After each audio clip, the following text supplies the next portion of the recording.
ভালোভাবে বেঁচে থাকতে গেলে জীবনে কিছুটা সময় নিজেকে দেওয়া উচিত। হ্যাঁ, আমি মনে করি এই কথাটি সম্পূর্ণ বাস্তব।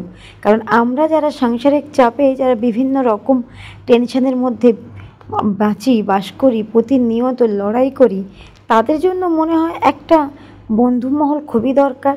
সেই বন্ধুমহলের সঙ্গে বসে প্রাণ খুলে আড্ডা মারা যায়, প্রাণ খুলে গল্প বলা যায়, যেখানে চিন্তা করতে হয় না কি কথা বলবো, যেখানে চিন্তা করতে হয় না যে কেউ রাগ করবে না তো, বা কারোর খারাপ লাগবে না তো, বা এখানে কোনো স্বার্থের গল্প নেই তো।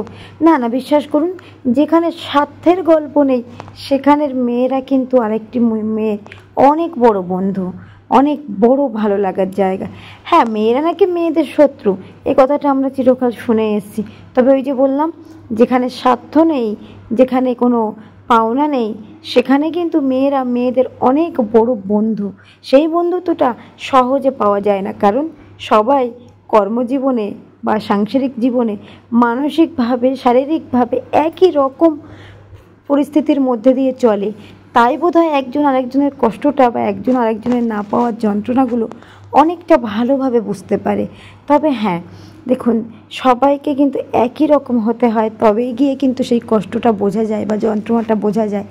আমি বলি প্রত্যেককে নিজের কর্মজীবন থেকে, নিজের সাংসারিক জীবন থেকে কিছুটা সময় বার করুন, করে নিজেদেরকে দিন, যেখানে প্রাণ খোলা হাসি, মন খোলা হাসি, হাসি মানে যে হাসিতে কোনো কারণ লাগে না, যে হাসি হাসতে গেলে চিন্তা করতে হয় না শ্বশুর শাশুড়ি অথবা পাশের বাড়ির লোক রাগ করবে না তো, বা এই কেউ বলে বসবে না তো যে বউটা তো বড় হ্যাঁ হ্যাঁ করে হাসে।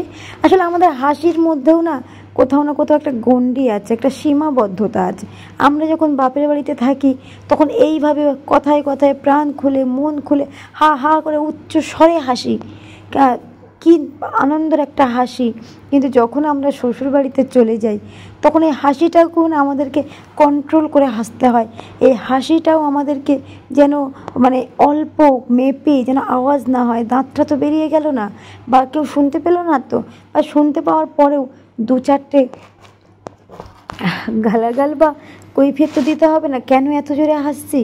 তো সেই জন্য আমার মনে হয় এমন একটা পরিবেশ, এমন একটা বন্ধুমহল, এমন একটা ছুটির দিন প্রত্যেকের প্রয়োজন।